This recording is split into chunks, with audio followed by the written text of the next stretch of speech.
In conclusion, we have many factors to contribute to the opioid overdose crisis.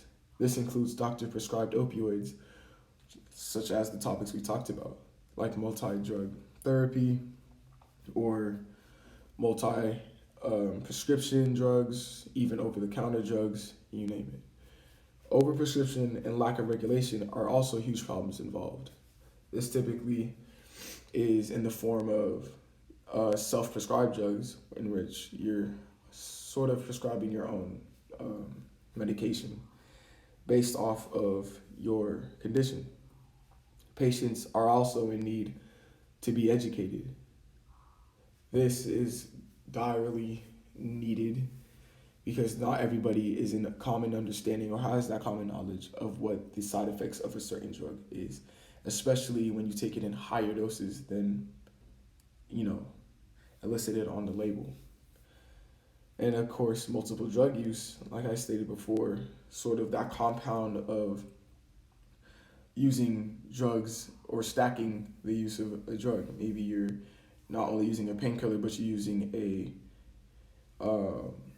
sleeping agent as well.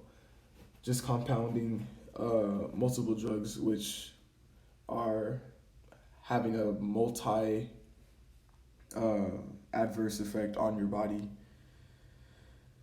biologically as well, which are common dangers which are typically overlooked in this avenue. And so I do have a case study here, which is, I'm going to go ahead and back out here to sort of assess this study. So we have a link actually right here. And so this case study is sort of in the event of an overprescription by a doctor and a complete diagnostic disaster made back in 2008.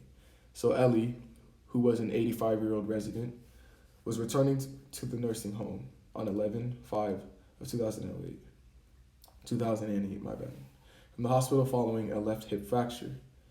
She had an ORIF done. Prior to her fall, Ellie had been a resident of the nursing home only a week when she sustained the fracture. She has a history of congestive heart failure with frequent exacerbations. Admission vital signs were BP 132/76, heart rate of 82, and resting rate of 18. Ellie's transfer form from the hospital included an order of Lasix as well as a number of new medications. Lasix was part of her original nursing home medication prior to being transferred to the hospital. All medication orders from the transfer form were rewritten on the new medication administration record, but the old MAR from the previous stay was not removed. When the nurse checked the new orders, she mistakenly interpreted the new Lasix order on the MAR as an unintentional duplication in transcription and yellowed out the line on the MAR.